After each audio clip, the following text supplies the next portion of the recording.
everyone, today we are going to discuss another chapter of class 10 science of biology, which is heredity. So we are going to discuss this chapter in detail in this video only. So before understanding the heredity, we should understand some important terms. Firstly, we will understand about DNA. What is DNA? So DNA क्या होता है? DNA की full form होती है deoxyribonucleic acid. DNA एक ऐसा molecule होता है जो कैरी करता है जेनेटिक इंफॉर्मेशन. ठीक है. It contains the instructions for growth, development, reproduction, function of living organism. So मैंने आपको बताया कि जो डीएनए होता है वो ऐसा मॉलिक्यूल होता है जो कि जेनेटिक इंफॉर्मेशन कैरी करता है, जैसे कि ग्रोथ के बारे में, हेयर कलर के बारे में, डेवलपमेंट के बारे में, रिप्रोडक्शन के बारे में. सो ये सारी चीज़ें डीएनए कंटेन करता है. Okay. Now we will understand gene. Gene क्या होता है? Genes are the section of DNA that contain instruction for a specific trait. अब देखो DNA है, उसका एक पार्ट, एक सेक्शन को हम जीन बोलेंगे जो एक स्पेसिफिक ट्रेट कंटेन करता है, जैसे कि आई कलर. ठीक है. पूरे डीएनए में एक पार्ट होगा जो कि आई कलर के लिए रिस्पॉन्सिबल होगा, तो वो है जीन. सिमिलरली हेयर कलर के लिए रिस्पॉन्सिबल होगा. Similarly blood type, height and etcetera. Each gene provides instructions for making protein that influence trait. हर एक जीन क्या करता है? प्रोवाइड करता है इंस्ट्रक्शन फॉर मेकिंग प्रोटीन. ठीक है. जीन के बाद क्या बनता है? प्रोटीन. सबसे पहले DNA, then gene, then protein. Okay. Next we will understand about chromosomes. Chromosomes क्या होते हैं? Chromosomes are long structure made up of DNA and protein. DNA and protein से मिले हुए स्ट्रक्चर को हम बोलते हैं DNA. Okay. They organise and package DNA inside the cell nucleus. So ये क्या करते हैं? ऑर्गेनाइज एंड पैकेज करते हैं डीएनए को inside the cell nucleus. Okay. And human के पास 46 क्रोमोसोम होते हैं जो कि अरेंज होते हैं इन 23 पेयर्स. ठीक है. You inherit 23 chromosome from your mother and from your father. So 23 chromosome आपको अपनी मदर से मिलते हैं एंड 23 क्रोमोसोम आपको आपके फादर से मिलते हैं. ठीक है. Now we will understand Mendelian inheritance. So George Mendel के बारे में अभी हम नेक्स्ट स्लाइड्स में डिटेल में पढ़ेंगे. ओके. एंड इनके एक्सपेरिमेंट्स के बारे में भी. अभी आप थोड़ा सा समझ लो कि जॉर्ज मेंडल ने क्या किया था. उन्होंने स्टडी करी थी ट्रेड्स के बारे में कि वो कैसे पास्ड ऑन होती हैं generation to generation. Okay. He discovered that traits are controlled by pair of alleles. जो ट्रेड्स होते हैं वो कंट्रोल होते हैं by the pair of alleles. और एक अलील जो होता है वो डोमिनेंट होता है एंड एक रिसेसिव होता है. ये भी हम डिटेल में समझेंगे. Okay. For example purple flower जो है डोमिनेंट है ओवर वाइट फ्लावर. ठीक है. अगर पर्पल फ्लावर डोमिनेंट है तो जो दूसरा फ्लावर होगा वो क्या होगा? रिसेसिव होगा. ओके. सो अब आप सोच रहे होगे कि डोमिनेंट रिसेसिव अलील होते क्या है. डोमिनेंट अलील वो होता है जो अपने आप को एक्सप्रेस कर देता है when one copy is present. ठीक है. एंड रिसेसिव अलील वो होता है जो अपने आप को एक्सप्रेस नहीं कर पाता है in front of dominant Aleel. Okay. देखो जैसे कि अगर हम बात करें जीनोटाइप की, यहाँ पे मैंने एग्जाम्पल लिखे हुए हैं. P. Okay. Capital P represent कर रहा है पर्पल को. Capital P and small P भी रिप्रेजेंट कर रहा है पर्पल को. लेकिन स्मॉल पी किसे रिप्रेजेंट कर रहा है? वाइट को. मतलब स्मॉल पी जो है वो वाइट रिप्रेजेंट करता है and capital P purple. And capital P क्या है? डोमिनेंट है. वेयरएज जो रिसेसिव है उसे हम स्मॉल लेटर से रिप्रेजेंट करते हैं. कहीं पे भी आप देखोगे कैपिटल लेटर में कुछ लिखा है तो वो डोमिनेंट है एंड स्मॉल लेटर में कुछ लिखा है तो वो रिसेसिव है. ठीक है. This is only for your understanding, ताकि आपको याद रहे. Okay. Now accumulation of variation during reproduction. So पहला टॉपिक हमारा है कि वेरिएशन क्या होता है. ठीक है. Variation refers to the difference in characteristic among individual of the same species. Variation क्या होता है? इंडिविजुअल्स में जो चेंजेस आते हैं, ठीक है, उसे ही हम वेरिएशन बोलते हैं. These difference may be in height, skin colour, I colour, blood group, shape of leaf, flower colour और मैनी अदर ट्रेट्स. सो ये जो डिफरेंस है वो हाइट में भी हो सकता है, आई कलर में भी हो सकता है, स्किन कलर में भी हो सकता है, लीफ के शेप में भी हो सकता है एंड फ्लावर कलर में भी हो सकता है. किसी भी चीज़ में. ठीक है. हमें वेरिएशन हर एक चीज़ में देखने को मिलता है. No two individual except identical twins are exact alike. अब आपने देखा होगा ट्विंस के अलावा कोई भी चीज़ एग्जैक्ट सेम नहीं होती है. ओके. ट्विंस एक एक्सेप्शन है. Okay. Why do variation occur? अब वेरिएशन होता क्यों है? During reproduction, DNA is copied from the parents to the offspring. So reproduction के टाइम पे क्या होता है? जो DNA होता है ना, वो कॉपी हो जाता है from your parents to offspring. Offspring क्या है? Baby. Okay. Although DNA copying is highly accurate. DNA copying की जो प्रोसेस होती है ना वो बहुत ज़्यादा एक्यूरेट होती है, but it is not perfect. लेकिन वो परफेक्ट नहीं होती है. स्मॉल एरर में अकर during DNA replication. DNA replication के टाइम पर क्या होता है, स्मॉल एरर्स भी हो सकते हैं. ओके, जिसे हम म्यूटेशन भी कहते हैं. Producing slightly difference in the offspring, जिसके वजह से ऑफस्प्रिंग्स में स्लाइटली डिफरेंस आ जाता है. Okay, these difference are known as variation, और इन्हीं डिफरेंस को हम वेरिएशन बोलते हैं. In sexually reproducing organisms, variation is much greater because an offspring receive half of its genetic material from the mother and half of from the father. So sexually reproducing organism में हमें जो variation होता है वो ज़्यादा देखने को मिलता है. क्यों? क्योंकि ऑफस्प्रिंग्स जो है रिसीव करते हैं half genetic material from the mother and half from the father. Okay, the mixing of gene from two parents create new combination of trait. और जो जीन्स का मिक्सिंग होता है वो एक न्यू कॉम्बिनेशन बना देता है. ओके, ट्रेड्स का. अब देखो टाइप्स ऑफ वेरिएशन. देखो, first useful adaptive variation. Okay, and second is natural variation, third is harmful variation. So first देखो, जो यूजफुल वेरिएशन होता है वो क्या करता है, वो इंक्रीज करता है ऑर्गेनिज्म के सर्वाइवल के चांसेस को. ठीक है, एंड हेल्प करता है to adapt changes according to environmental condition. जैसे कि एनवायरमेंट में कोई चेंजेस आएंगे तो उसे अडेप्ट करने में वो ऑर्गेनिज्म की हेल्प करता है. Such variation are more likely to be passed to future generation. ऐसे यूजफुल वेरिएशंस के ज़्यादा चांसेस होते हैं कि ये फ्यूचर जनरेशन में पास ऑन हो जाए. Okay, for example, a bird with slightly strong beak may be better at baking hard seeds and therefore survival more successfully. So ये एग्जाम्पल क्या बता रहा है कि अगर एक बर्ड की जो बीक है वो बहुत ज़्यादा स्ट्रांग होगी तो वो हार्ड सीड्स को इजीली ब्रेक कर पाएगी. राइट, इसीलिए उसके सर्वाइव करने के चांसेस बहुत ज़्यादा हैं एज कम्पेयर टू जिस बर्ड के वीक बीक्स होंगे. ठीक है, अब देखो next, natural variation do not provide any particular advantage और डिसएडवांटेज. सो नेचुरल वेरिएशन का कोई भी ऐसा पर्टिकुलर एडवांटेज या फिर डिसएडवांटेज नहीं है. They may remain in population for many generation. So ऐसे वेरिएशन पॉपुलेशन में बहुत सारी जनरेशन तक रह सकते हैं. Okay, for example, different in hair texture और attached and free ear lobes in human. जैसे कि आपने देखा होगा कि कुछ ह्यूमंस के जो ईयर के लोब्स होते हैं वो डी अटैच होते हैं, किसी के अटैच होते हैं. राइट, तो जिनके अटैच हैं वो हमें ज़्यादातर देखने को मिलते हैं, एंड हेयर का टेक्सचर जिसका डिफरेंट होता है वो हमें ज़्यादा देखने को मिलता है. राइट, सो ये वेरिएशन जो है वो हमें मैनी जनरेशन्स तक देखने को मिल सकता है. अब देखो एक और वेरिएशन है harmful variation. Variations make every individual unique. Variation की वजह से ही हर एक इंडिविजुअल एक दूसरे से डिफरेंट है. Right, they increase the chance that some individual will survive when the environment change. ये क्या करता है, जो harmful variation होता है ना, ये increase कर देता है chances कि कुछ इंडिविजुअल्स जो हैं वो सर्वाइव कर सकते हैं with the environmental changes. Okay, they provide the raw material for evolution. और ये प्रोवाइड करते हैं रॉ मटेरियल किसके लिए? इवोल्यूशन के लिए.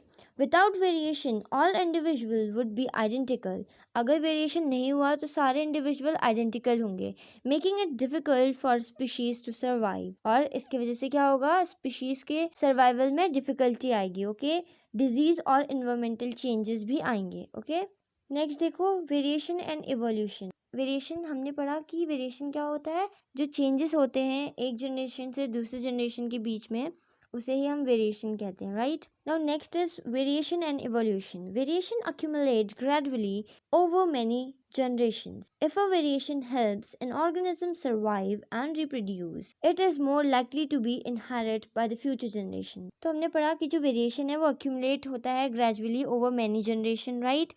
एंड ये हेल्प करता है ऑर्गेनिज्म को सर्वाइव एंड रिप्रोड्यूस करने में, जिसकी वजह से इसके ज़्यादा चांसेस होते हैं कि ये इनहेरिट हो जाए by future generation. Over millions of year the accumulation of favorable variation can leads to the formation of new species. So ये देखा गया है कि over millions year जो accumulation है favorable variation का वो लीड कर रहा है to form new species. Okay, and this gradual process is called evolution. और इसी ग्रेजुअल प्रोसेस को हम क्या बोल रहे हैं? इवोल्यूशन. कुछ की पॉइंट्स हैं जिन्हें आपको अच्छे से समझना है. देखो, variation means difference among individual. मैंने आपको बताया वेरिएशन क्या होता है, डिफरेंस होता है among individual.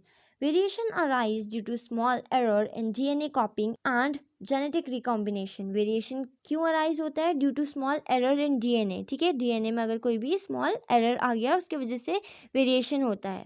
And genetic recombination की वजह से भी वेरिएशन होता है. Sexual reproduction produce greater variation than asexual reproduction. So जो सेक्सुअल रिप्रोडक्शन होता है उसमें ज्यादा हमें वेरिएशन देखने को मिलता है as compare to asexual reproduction. Okay, variation helps organism adapt to changing environments. Variation help करता है ऑर्गेनिज्म को एनवायरमेंटल चेंजेस के साथ सर्वाइव करने में. ठीक है, उसे अडेप्ट करने में. Accumulation of useful variation over generation leads to evolution. और जो अक्यूमुलेशन होता है यूजफुल वेरिएशंस का ओवर जनरेशन वही लीड करता है to evolution. Okay, now next अब हम पढ़ेंगे डिटेल में about heredity. Okay, so heredity क्या होती है? Heredity is the process by which characteristics or traits are passed from parents to their offspring through gene. So heredity एक process है जिसमें क्या होता है, characteristic या फिर traits pass होते हैं from parents to their offspring. Okay, और कैसे होते हैं? Through genes. Okay, it explains why children resemble their parents and grandparents in many physical and biological feature. ये हमें बताता है कि क्यों जो चिल्ड्रंस होते हैं वो रिसेंबल करते हैं अपने पेरेंट्स एंड ग्रैंड पेरेंट्स के फिजिकल एंड बायोलॉजिकल फीचर्स को. Okay, the term heredity is drive from the word inherit which means to receive from parents. ठीक है, जो heredity word है वो ड्राइव हुआ है from the word inherit जिसका मतलब होता है to receive from parents. ठीक है, every living organism inherits certain characteristic from its parents. हर एक living organism क्या करता है? inherit करता है certain characteristics from their parents. Okay, these inherited characters are called inherit traits. अब आप सोच रहे होगे कि traits क्या होते हैं? So trait एक ऐसा कैरेक्टरिस्टिक या फीचर होता है ऑर्गेनिज्म का जो आपको दिख रहा होता है. ठीक है, जिसे आप ऑब्जर्व कर सकते हो. Trait can be physical trait, physiological trait, behavioural trait. ठीक है, सो ट्रेट्स कैसे कैसे टाइप के हो सकते हैं? फिजिकल ट्रेट हो सकता है, फिजियोलॉजिकल ट्रेट हो सकता है, बिहेवियरल ट्रेट भी हो सकता है. ठीक है, जैसे कि देखो अगर हम बात करें फिजिकल ट्रेट की, so height, eye colour, skin colour, hair type, blood group, ये सब क्या है? फिजिकल ट्रेट है.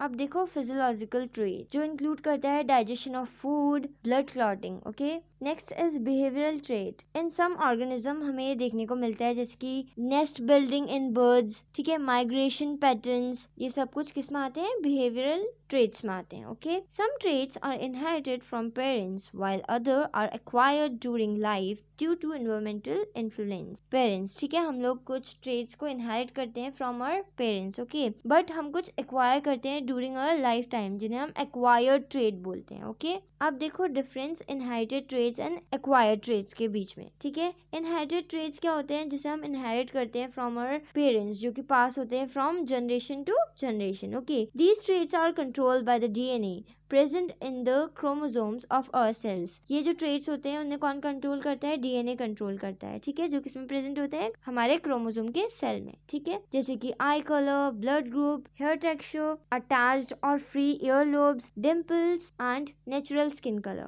These traits remain with an individual throughout life because they are determined by genes inherited from the parents. ये traits जो होते हैं हमारे साथ हमारी लाइफ टाइम तक रहते हैं. क्यों? क्योंकि ये हमने इनहेरिट किए होते हैं फ्रॉम आवर पेरेंट्स. ओके, अब बात करते हैं एक्वायर्ड ट्रेट्स की.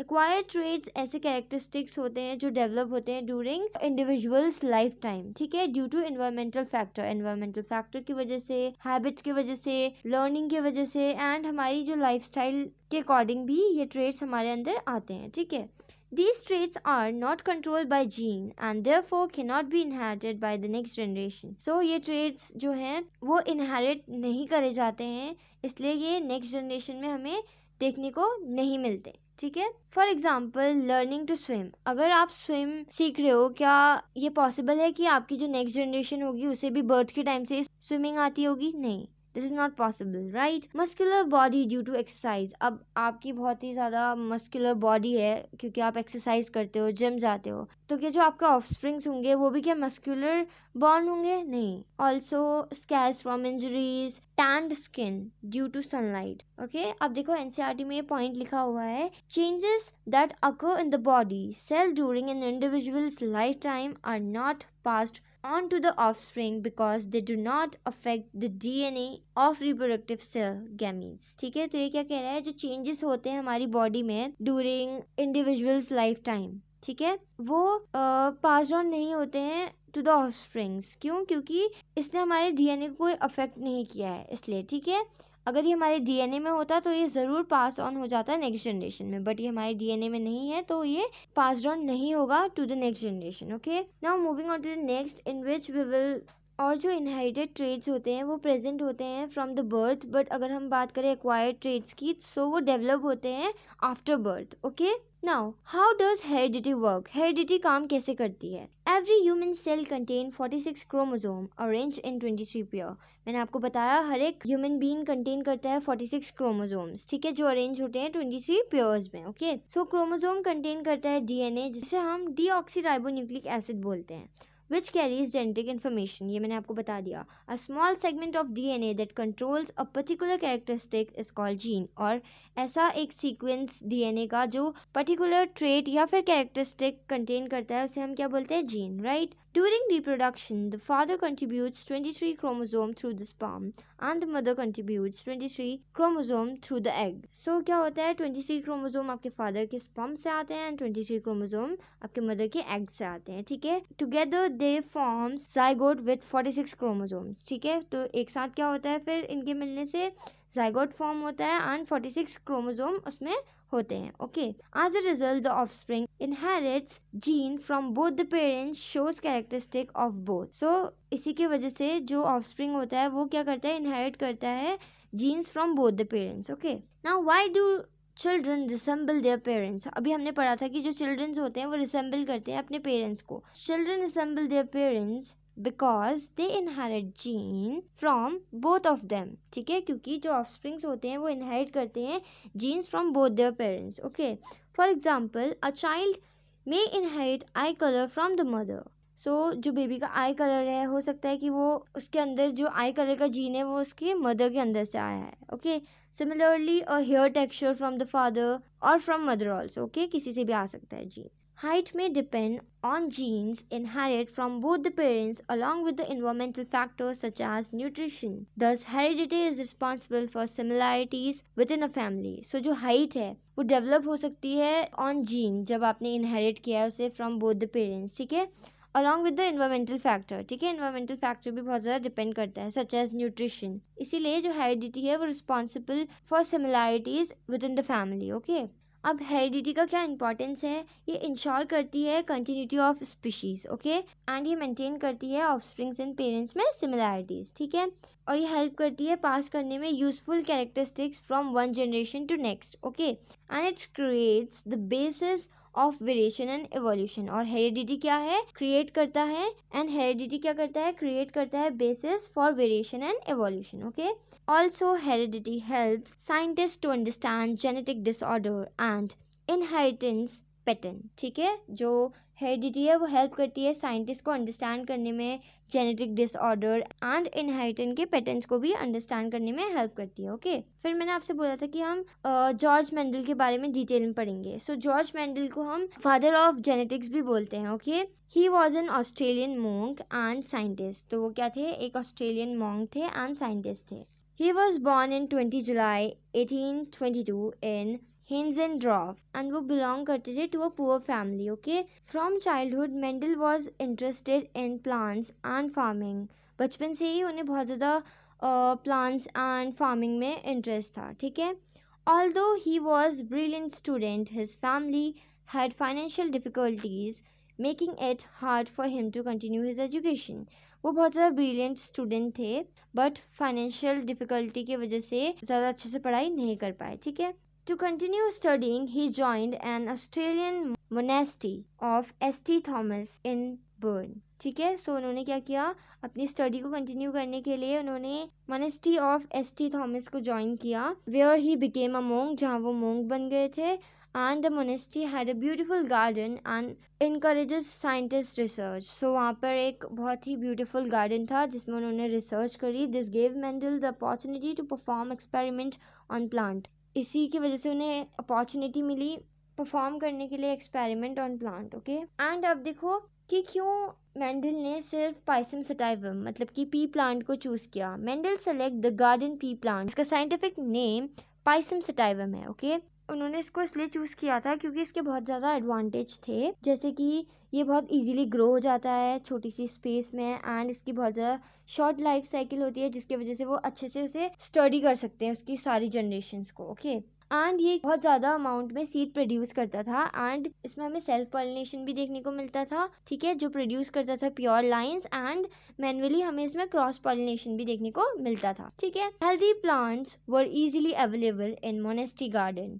These features made pea plant ideal for studying inheritance. इन्हीं सब कैरेक्टरिस्टिक की वजह से pea plant जो था वो मेंडल के लिए आइडियल था, ठीक है, फॉर स्टडिंग इट इनहेरिटेंस। अब हम समझेंगे कि प्योर ब्रीडिंग प्लांट्स क्या होते हैं। अब प्योर ब्रीडिंग प्लांट, जिसे हम ट्रू ब्रीडिंग भी बोलते हैं, plants always produce offspring with the same trade when self pollinated for many generation. So pure breeding में क्या होता है, जब हम सेल्फ पॉलिनेशन कराते हैं तो वो प्रोड्यूस करते हैं offsprings with same traits. Okay, for example a tall plant that always produce tall offspring. अगर एक टॉल प्लांट है तो वो हमेशा टॉल ऑफस्प्रिंग ही प्रोड्यूस करेगा, वो शॉर्ट ऑफस्प्रिंग्स को प्रोड्यूस नहीं करेगा, एंड जो डॉर्फ है वो सिर्फ डॉर्फ ऑफस्प्रिंग को प्रोड्यूस करेगा, ठीक है। Mendel used only pure breeding plant in his experiment to obtain accurate result, and इसीलिए जो मेंडल थे उन्होंने क्या किया, उन्होंने प्योर ब्रीडिंग प्लांट ही यूज किया ताकि उनके जो रिजल्ट्स हैं वो एक्यूरेट आए। ओके, अब तो जो मेंडल थे उन्होंने 7 कैरेक्टरिस्टिक्स और ट्रेट पढ़े थे, ठीक है। देखो, कैरेक्टर क्या होता है, एक स्टेम की हाइट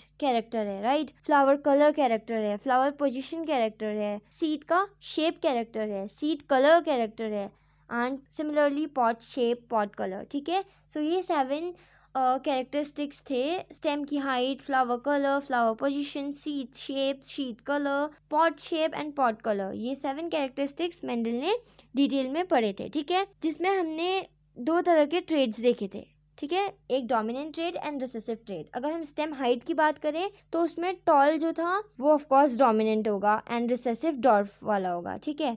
फ्लावर कलर की बात करें तो वॉयलेट हमेशा डोमिनेंट ट्रेड शो करता है और जो वाइट है वो रिसेसिव, ठीक है। एंड फ्लावर पोजीशन की बात करें तो एक्सियल पोजीशन डोमिनेंट थी एंड टर्मिनल रिसेसिव थी। अगर हम बात करें सीड शेप की, सो राउंड जो शेप था वो डोमिनेंट था एंड रिंकल्ड वाला रिसेसिव था, ठीक है। सीड कलर की सिमिलरली हम बात करें तो येलो कलर डोमिनेंट था एंड रिसेसिव था आपका green colour. Okay, pot shape की अगर हम बात करें, इन फ्लैटेड शेप डोमिनेंट था एंड कंस्ट्रक्टेड जो था वो रिसेसिव ट्रेड था। एंड पॉट कलर की अगर हम बात करें, ग्रीन डोमिनेंट है एंड रिसेसिव है येलो कलर, ठीक है। अब देखो, seed colour and pot colour में आपको अच्छे से याद रखना होगा कि येलो कलर सीड कलर में डोमिनेंट है, वेयर एज पॉट कलर में ग्रीन वाला डोमिनेंट है। Okay, now how did Mendel perform his experiment.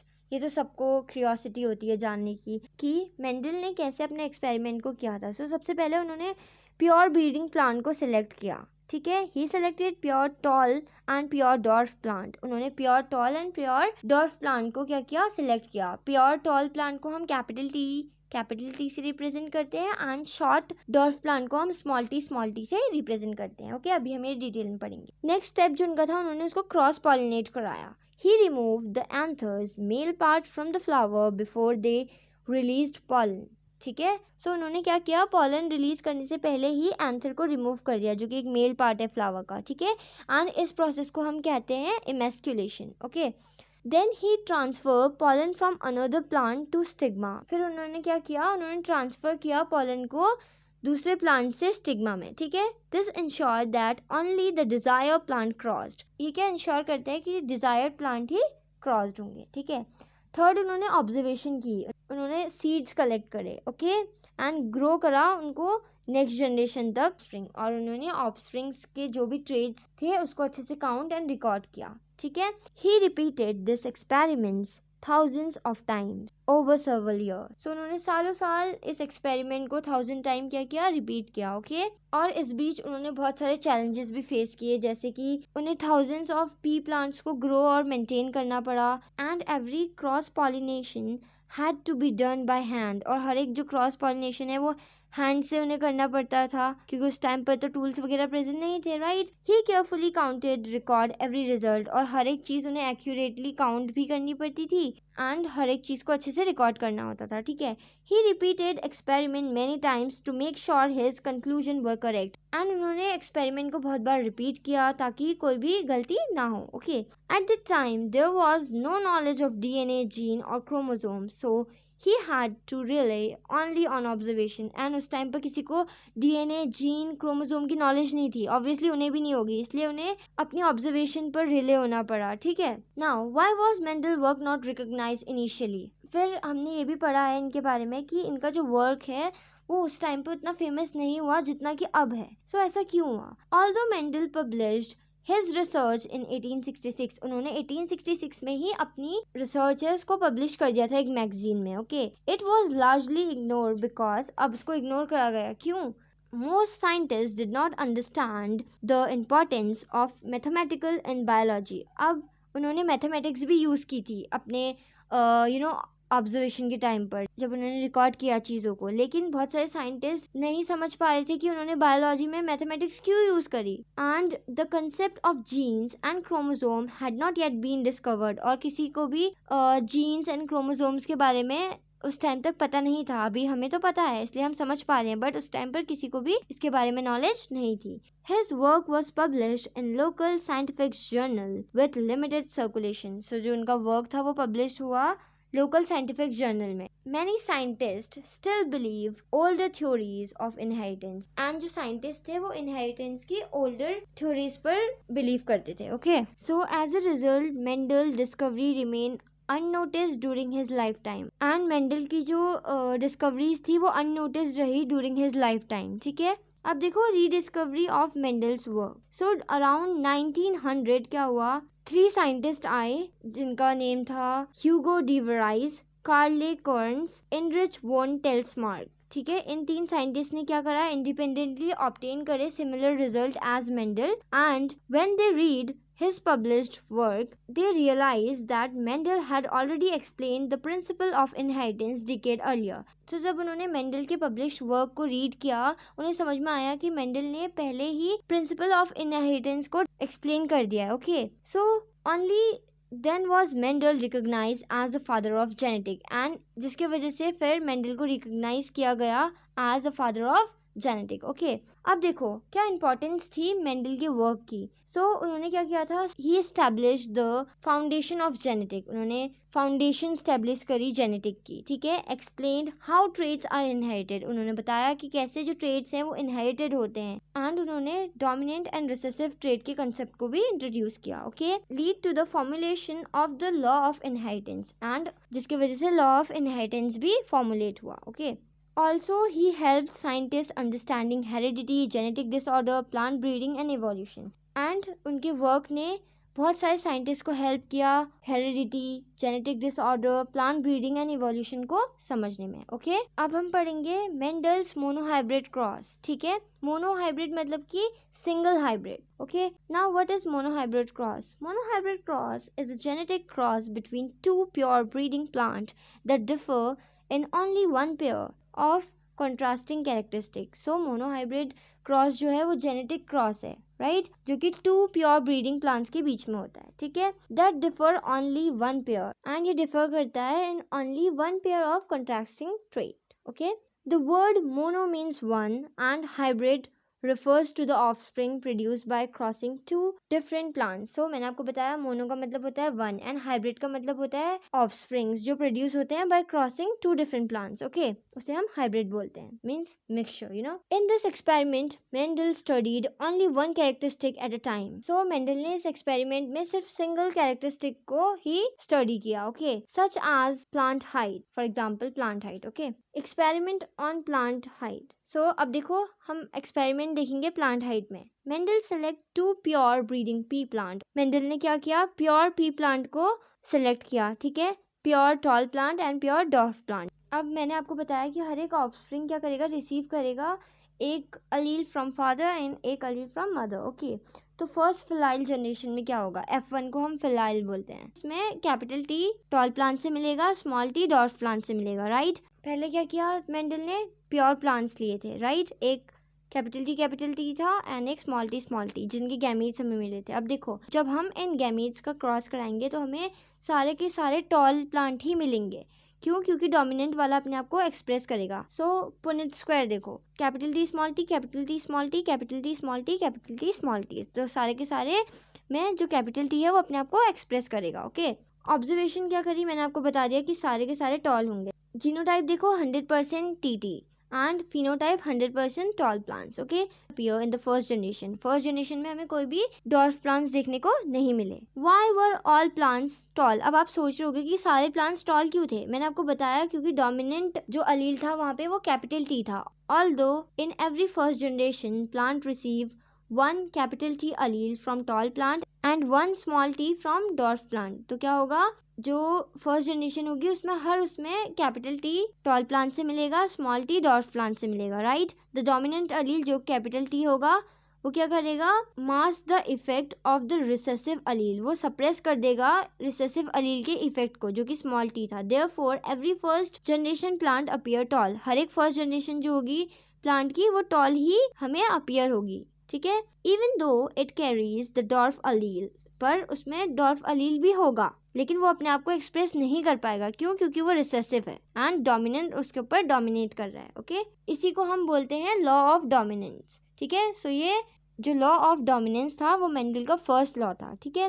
What did Mendel conclude? Mendel ने इस एक्सपेरिमेंट से क्या कंक्लूड किया? He concluded that traits are controlled by the pair of factors now called genes और alleles. So उन्होंने ये conclude किया कि जो ट्रेट्स होते हैं वो कंट्रोल होते हैं बाय द फैक्टर्स। उन्होंने जीन को फैक्टर्स बोला। क्यों? क्योंकि उस टाइम पर किसी को भी जीन, अलील्स, क्रोमोसोम वर्ड्स पता नहीं थे, राइट लेकिन अभी हमें पता है। सो उन्होंने जीन वर्ड को ही फैक्टर कहा था, ठीक है। तो कभी भी आप फैक्टर्स सुनो तो उसका मतलब है जीन्स। ओके, अलील्स क्या होते हैं? ये ऑल्टरनेट फॉर्म होती है जीन की। Okay, one factor may be dominant over other, और उन्होंने ये भी ऑब्जर्व किया कि जो एक ट्रेट है वो डोमिनेंट होती है over other. Okay, the recessive trait is not lost, it's simply hidden and can reappear in the next generation. और जो रिसेसिव ट्रेट है वो पूरी तरह से वो सिंपली हिडन है और वो नेक्स्ट जनरेशन में अपीयर हो सकता है। Okay, this experiment leads to one of the most important discovery in genetics, और ये एक बहुत ही ज्यादा इंपॉर्टेंट डिस्कवरी में से एक थी, ठीक है, जिसमें हमने जीनोटिपिक एंड फिनोटिपिक रेशियो देखा। जीनोटिपिक रेशियो में 3:1 मिला एंड फिनोटिपिक रेशियो में 1:2:1 मिला, लेकिन ये हम नेक्स्ट स्लाइड में पढ़ेंगे। ये अब देखो हम देखेंगे सेकंड जनरेशन, ठीक है। ये भी मोनोहाइब्रिड क्रॉस था। After obtaining the first generation जिसमें हमें सारे टॉल प्लांट्स मिले थे, right, capital T small T, so Mendel allow these plants to self pollinate. फिर मेंडल ने इनका भी सेल्फ पॉलिनेशन कराया। तो हमने देखा कि both the parents are hybrid heterozygous tall plants। Heterozygous मतलब होता है कि सेम नहीं है, होमोजाइगस मतलब सेम। कैपिटल टी सेम है, capital T small T different है, इसलिए हम इसको हेट्रोजाइगस बोल रहे हैं, ठीक है। टॉल प्लांट तो हमें मिले थे लेकिन वो कैसे थे? हेट्रोजाइगस, ठीक है। अब देखो formation of gamete. Each capital T small T plant produce 2 types of gamete because the 2 alleles separate during gamete formation. Gamete formation के टाइम पर क्या होता है ना, 2 अलील्स जो होते हैं वो सेपरेट हो जाते हैं। इसी को हम लॉ ऑफ सेग्रीगेशन भी कहते हैं, उसे अभी हम पढ़ेंगे डिटेल में, ठीक है। सो एक कैपिटल टी था एंड स्मॉल टी था, तो इसमें 2 अलील्स थे, तो ये कैसे गैमीट बनाएंगे? एक कैपिटल टी बनाएगा, एक स्मॉल टी बनाएगा। Okay, each gamete carries only 1 अलील, और हर एक गैमीट के अंदर सिर्फ एक ही अलील जाएगा। ओके, पुनेट स्क्वायर देखो उसका। जब मैंने कैपिटल टी स्मॉल टी को क्रॉस कराया तो हमें पहला मिला कैपिटल टी एंड दूसरा मिला कैपिटल टी स्मॉल टी, फिर से कैपिटल टी स्मॉल टी मिला एंड हमें लास्ट में मिला स्मॉल टी। सो अभी हमने ये रेशियो भी देखा था, राइट, मैंने जिसमें बोला था हम नेक्स्ट स्लाइड में पढ़ेंगे। तो हमने क्या ऑब्जर्व किया, सेकेंड जनरेशन में जो जीनोटाइप है उसमें हमें एक प्योर टॉल प्लांट मिला एंड एक प्योर डॉर्फ प्लांट मिला, बट 2 हमें हेट्रोजाइगस प्लांट्स मिले, बट वो भी कैसे हैं? टॉल हैं। क्यों? क्योंकि डोमिनेंट वाला अपने आप को एक्सप्रेस करेगा। सो जीनोटिपिक रेशियो क्या होगा? 1:2:1, ठीक है। जीनोटिपिक रेशियो आप इन फैक्टर्स को देख के बताओगे, लेकिन फिनोटिपिक रेशियो आप कैसे बताओगे? टॉल और डॉर्फ के फॉर्म में, कि कितने टॉल थे एंड कितने डॉर्फ थे। तो हमने देखा कि एक प्योर टॉल प्लांट था, एक डॉर्फ प्लांट था एंड 2 हमें टॉल प्लांट्स मिले थे। सो फिनोटिपिक रेशियो क्या हो जाएगा? 3:1, क्योंकि 3 तो हमें टॉल मिले हैं ना, भले ही 2 प्लांट्स हमें कैपिटल टी स्मॉल टी के फॉर्म में मिले, हेट्रोजाइगस फॉर्म में मिले हैं, but still they are tall plants, right. इसीलिए हमें 3 टॉल प्लांट मिले एंड एक डॉर्फ। तो फिनोटिपिक रेशियो क्या हो गया 3:1। ओके, अब देखो हम पढ़ेंगे second law of Mendel. Mendel का सेकेंड लॉ क्या था, लॉ ऑफ सेग्रीगेशन। क्या होता है law of segregation? From this experiment Mendel propose the law of segregation. ठीक है, इस एक्सपेरिमेंट से ही मेंडल ने लॉ ऑफ सेग्रीगेशन को प्रपोज किया। तो उन्होंने क्या बोला कि जो 2 अलील्स होते हैं ऑफ कैरेक्टरिस्टिक वो सेपरेट हो जाते हैं during gamete formation. Gamete formation के टाइम पर 2 अलील सेपरेट हो जाते हैं। ठीक है, so each gamete receive only 1 अलील। सो जिसकी वजह से हर एक गैमेट सिर्फ एक ही अलील रिसीव करता है। During fertilisation the alleles unite again to form pair.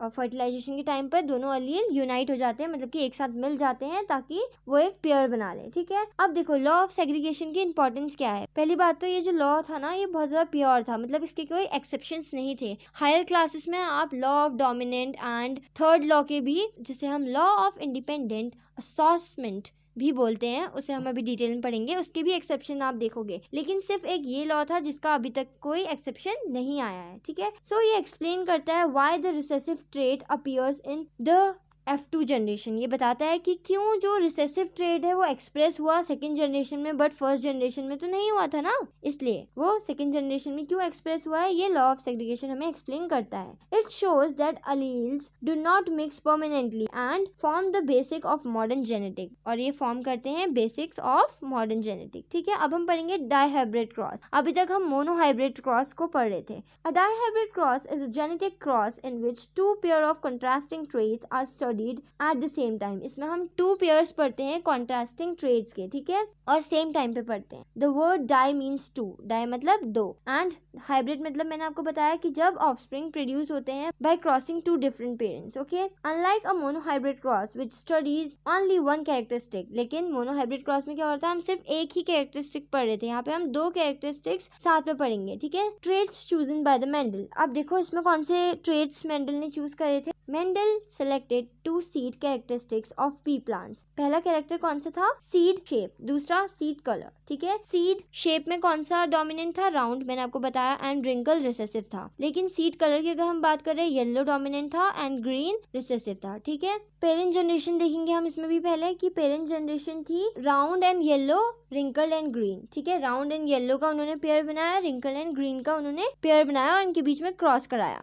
तो इनका जीनोटाइप क्या होगा, RR YY and small r YY। Capital R round को रिप्रेजेंट कर रहा है एंड कैपिटल Y येलो को, रिंकल को रिप्रेजेंट कर रहा है स्मॉल r एंड ग्रीन को रिप्रेजेंट कर रहा है स्मॉल y। ठीक है, क्योंकि ये डाइहाइब्रिड क्रॉस है इसलिए हम इसके 2 कैरेक्टर्स लेंगे। Okay, both parents were pure breeding because each had identical allele for both traits. दोनों ही पेरेंट्स प्योर ब्रीड के हैं, क्यों, क्योंकि हर एक के पास आइडेंटिकल अलील है। ठीक है, फॉर बोथ द ट्रेड। अब देखो गैमीट कैसे प्रोड्यूस होंगे इसके, जब आप कैपिटल R कैपिटल Y को देखोगे तो वो कैपिटल R और कैपिटल Y गैमीट प्रोड्यूस करेगा। लेकिन जब आप स्मॉल r y को देखोगे तो वो स्मॉल r एंड स्मॉल y प्रोड्यूस करेगा गैमीट। ठीक है, क्यों, क्योंकि each gamete carries 1 allele for seed shape and 1 allele for seed colour. हर एक में seed shape and seed colour तो होना चाहिए ना, तभी तो हमें पता चलेगा कि क्या हमारे क्रॉस करने के बाद रिजल्ट्स आ रहे हैं, राइट। अब देखो इसकी फर्स्ट जनरेशन अब हम देखेंगे। डाइहाइब्रिड क्रॉस की फर्स्ट जनरेशन में मेंडल ने ऑब्जर्व किया कि all offsprings had genotype capital R capital Y small y।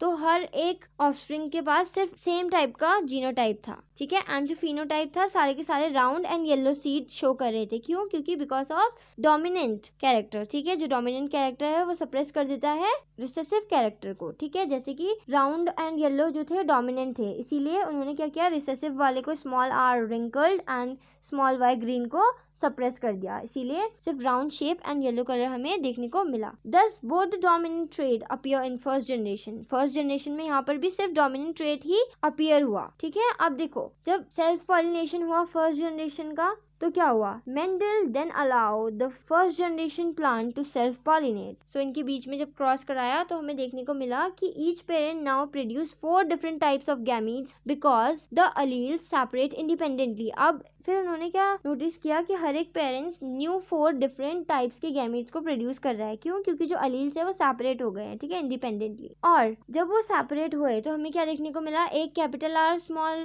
y capital R capital Y small r capital Y small r small y। ठीक है, this is because 1 allele for seed shape combines independently with 1 allele for seed color। ऐसा इसलिए हुआ क्योंकि जो एक अलील है sheet shape के लिए रिस्पॉन्सिबल है एंड एक सीट कलर के लिए, ओके, और वो इंडिपेंडेंटली एक्सप्रेस करेंगे अपने आप को। इसका पुनेट स्क्वायर देख लो एक बार ताकि आपको समझ में आ जाए। जब हमने 4 गैमीट्स जो प्रोड्यूस हुए थे उनको लिया और उनको क्रॉस कराया तो क्या हुआ, ये सारे गैमीट्स प्रोड्यूस हुए, ठीक है। अब हम देखेंगे कि इन गैमीट्स का फिनोटाइपिक एंड जीनोटाइपिक रेशियो क्या आया। After counting all the offspring Mendel observe phenotype. अब देखो राउंड येलो जिनका फिनोटाइप था उनके नंबर 9 थे, एंड अगर हम बात करें राउंड ग्रीन की तो वो 3 थे, एंड रिंकल येलो की वो भी 3 थे, ठीक है। रिंकल्ड ग्रीन की अगर हम बात करें तो वो 1 था। सो इसका फिनोटाइपिक रेशियो क्या हो गया, 9:3:3:1। This ratio became one of the most important discovery in genetic, और ये रेशियो सबसे ज्यादा इंपॉर्टेंट डिस्कवरी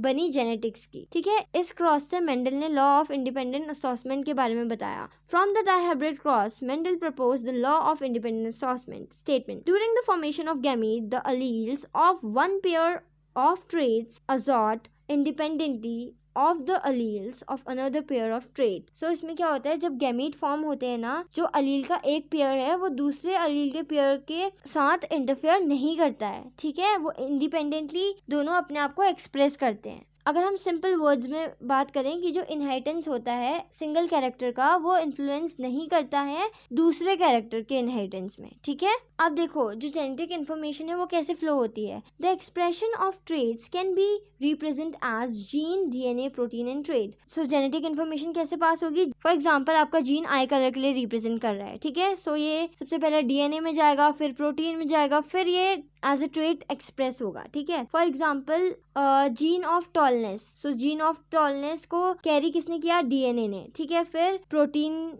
के पास हो गया, इसलिए प्रोटीन ने क्या किया, स्टेम ग्रोथ के लिए इसको प्रोड्यूस किया, and stem grow normally, and फिर स्टेम क्या हुई, नॉर्मली ग्रो हो गई, एंड एक टॉल प्लांट प्रोड्यूस हो गया, ओके। अब हम बात करेंगे sex determination in human being. What is sex determination? Sex determination is the biological process by which the sex of an offspring is decided during fertilisation. So sex determination क्या होता है, एक बायोलॉजिकल प्रोसेस होती है जिसमें offspring का sex को decide किया जाता है during fertilisation, okay. In human the sex of the baby is determined by the combination of sex chromosome inherited from the parents. So जो बेबी का जो सेक्स होता है वो डिटरमाइंड होता है bye the combination of sex chromosome, ठीक है, जो कि इनहेरिटेड होते हैं from parents. Human have 46 chromosome, 23 pair in each body cells. मैंने ये भी आपको बता दिया। 22 pair को हम बोलते हैं ऑटोसोमल, एंड जो एक पेयर होता है उसको हम बोलते हैं सेक्स क्रोमोसोम, ठीक है। 22 पेयर्स को हम ऑटोसोमल क्यों बोलते हैं, because they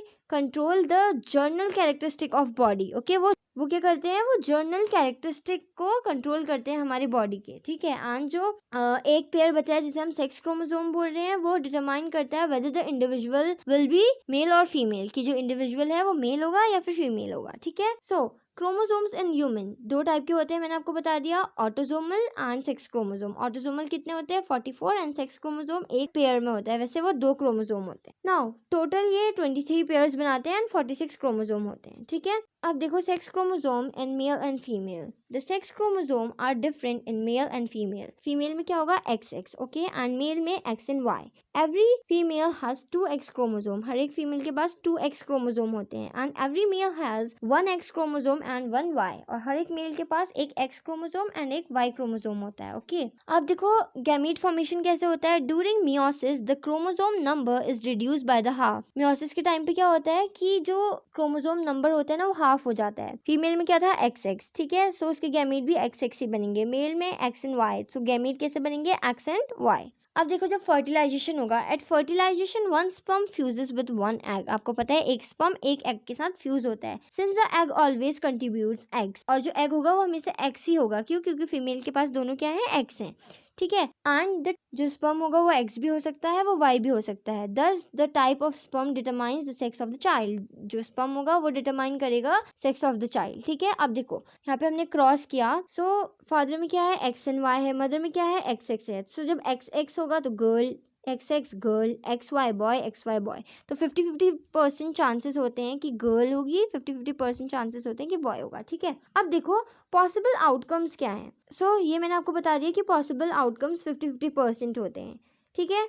Each pregnancy is an independent event, so previous birth do not affect the next one. So जो हर एक प्रेगनेंसी होती है वो इंडिपेंडेंट होती है इवेंट्स की, मतलब कि जो प्रीवियस बर्थ है वो अफेक्ट नहीं करती है नेक्स्ट वन को, ठीक है। Now who determines the sex of the child? The father determines the sex of the child. So जो बेबी होगा वो गर्ल होगी या बॉय होगी, कौन उसे डिसाइड करता है? The people always blame females but only the males are responsible for the sex of the baby. Okay, so reason देखो, the mother always contribute X chromosome and the father contributes either X or Y chromosome. Therefore X X girl होती है, X Y boy होता है। So always father contributes on determining the sex, not a mother. Okay, अब देखो हम पढ़ेंगे evolution के बारे में। What is evolution? Evolution is gradual change in the inherited characteristic of living organism. So evolution एक ग्रेजुअल चेंज होता है जो कि इनहेरिटेड कैरेक्टरिस्टिक होती है एक लिविंग ऑर्गेनिज्म की, ठीक है, over many generations. These gradual changes may eventually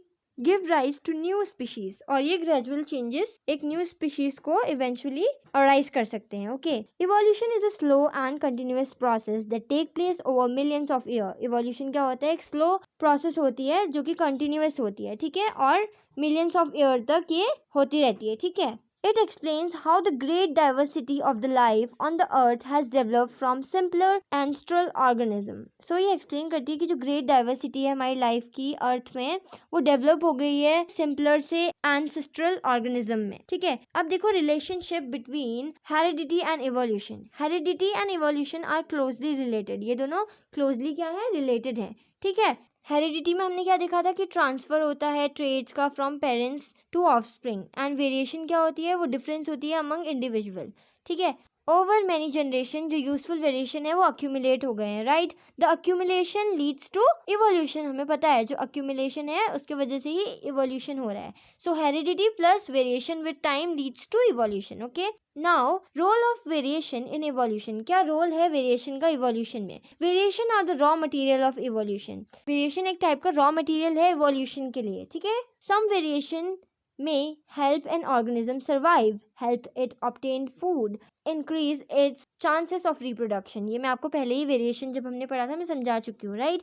individual with favourable variations are more likely to survive and pass these traits to next generation. So जो इंडिविजुअल्स हैं फेवरेबल वेरिएशंस के साथ, उनकी चांसेस ज़्यादा हैं सर्वाइव करने के एंड नेक्स्ट जनरेशन में पास होने के। ओके, ओवर 1000 या फिर मिलियन ईयर्स से क्या हो रहा है? ये फेवरेबल जो ट्रेड्स हैं वो कॉमन हो गए हैं हमारी पॉपुलेशन में। ओके, सो होप आपको ये समझ में आया होगा। Thanks for watching, that's all for today.